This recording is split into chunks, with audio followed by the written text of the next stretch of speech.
जय श्री राम दोस्तों। जामवंत रामायण के सबसे प्रमुख पात्रों में एक हैं।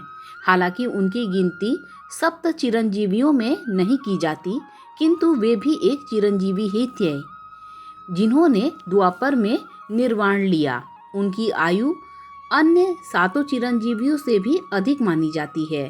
उनके जन्म के विषय में भी अलग अलग कथाएं प्रचलित हैं।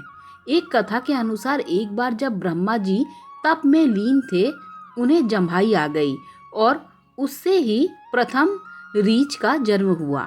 उनकी जम्भाई से जन्म लेने के कारण उनका नाम जामवंत पड़ा।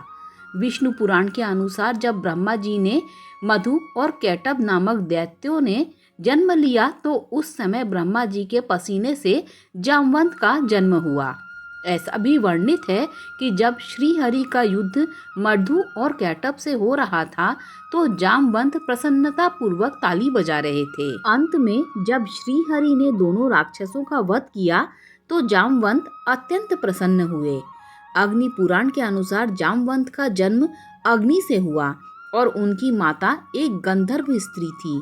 उनकी पत्नी का नाम जामवती बताया गया है। रामायण में कई स्थानों पर इन्हें वानर ही कहा गया है।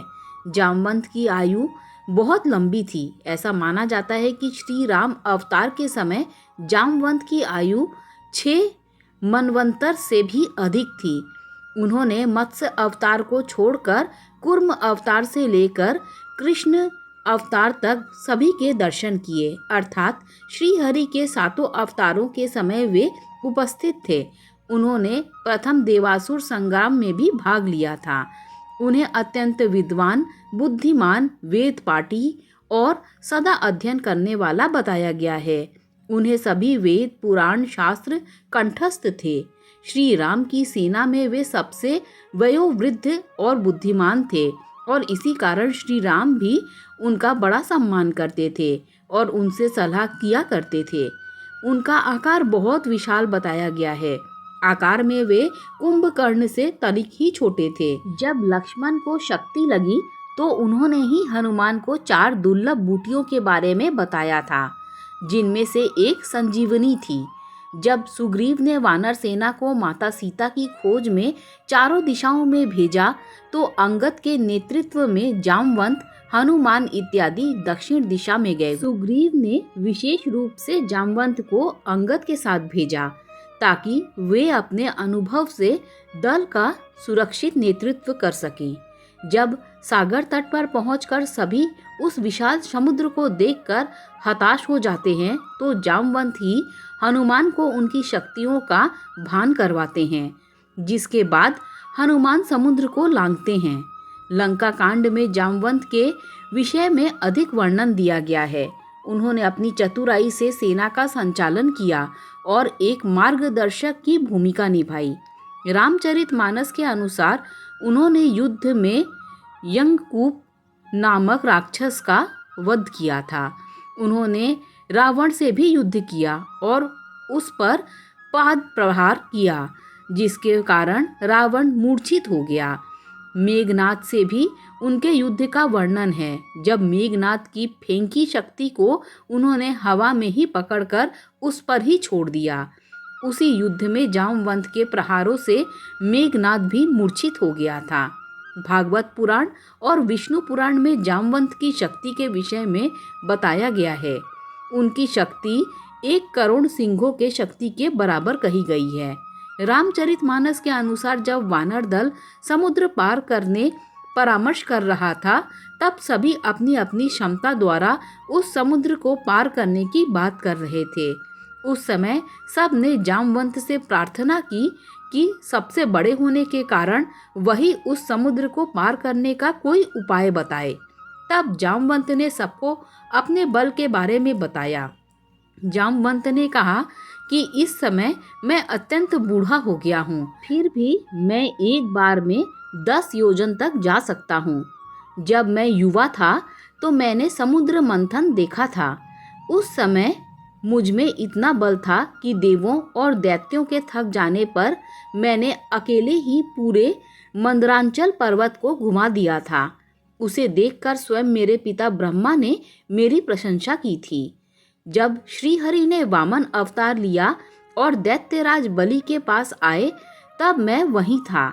जब उन्होंने बलि द्वारा दी गई 3 पग भूमि को नापने के लिए अपना विराट स्वरूप लिया, तब उस समय मैंने केवल 7 क्षणों में भगवान वामन सहित पृथ्वी की 7 परिक्रमा कर डाली।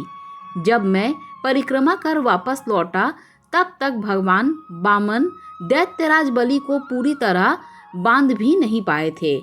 कहीं कहीं उनके द्वारा पृथ्वी की 21 परिक्रमा करने के बारे में लिखा गया है। ये सुनकर सबने पूछा कि आप इतने शक्तिशाली थे तो आपका बल क्षीण कैसे हो गया।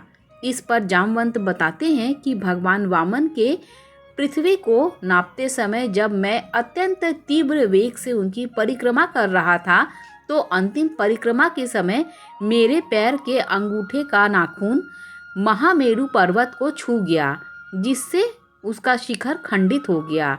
इसे मेरु ने अपना अपमान माना और मुझे मेरे बल के क्षीण हो जाने का शाप दे दिया। जब लंका युद्ध समाप्त हुआ तो श्री राम सबके बल की प्रशंसा कर रहे थे।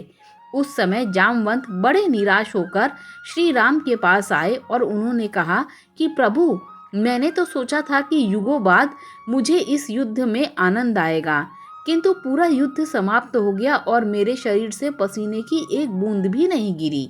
लगता है मुझे वास्तविक युद्ध के लिए अभी और प्रतीक्षा करनी होगी। उन्हें ऐसा कहते देख श्री राम समझ गए कि जामवंत के मन में अहंकार आ गया है। तब उन्होंने जामवंत से कहा कि प्रतीक्षा करो, द्वापर युग में तुम्हारी युद्ध अभिलाषा पूर्ण करूंगा। जब द्वापर में कृष्ण ने अवतार लिया तो सत्यजीत ने उन पर सयंतक मणि के चोरी करने का आरोप दिया। वास्तव में वो मणि सत्यजीत का ही भाई ले गया था, जिसे एक शेर ने मार दिया।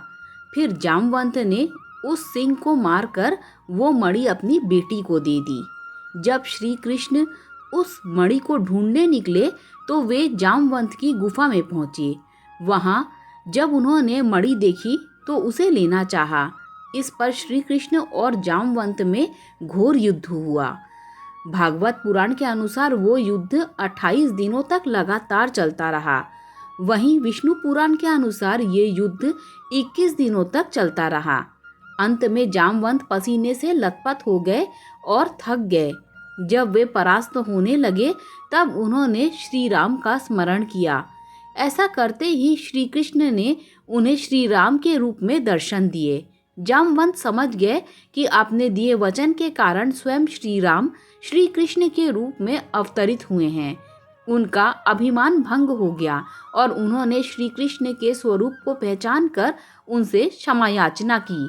बाद में उन्होंने अपनी पुत्री जामवंती का विवाह श्री कृष्ण के साथ कर दिया और स्वयं निर्वाण ले लिया। ऐसा माना जाता है कि जामवंत ने ही जामनुत नगर बसाया था, जो आज मध्य प्रदेश के रतलाम जिले में है। यहाँ पर एक गुफा है जिसे जामवंत गुफा के नाम से जाना जाता है। इसके अतिरिक्त उत्तर प्रदेश के बरेली में भी जामवंत तपो गुफा नामक एक गुफा है। माना जाता है कि जामवंत यहीं त्रेता से द्वापर तक प्रतीक्षा की थी। गुजरात के राणावाव में भी एक प्राचीन गुफा है जिसे जामवंत की गुफा माना जाता है। दोस्तों, अगर ये वीडियो अच्छी लगी हो तो लाइक शेयर सब्सक्राइब कीजिए। Thanks for watching this video.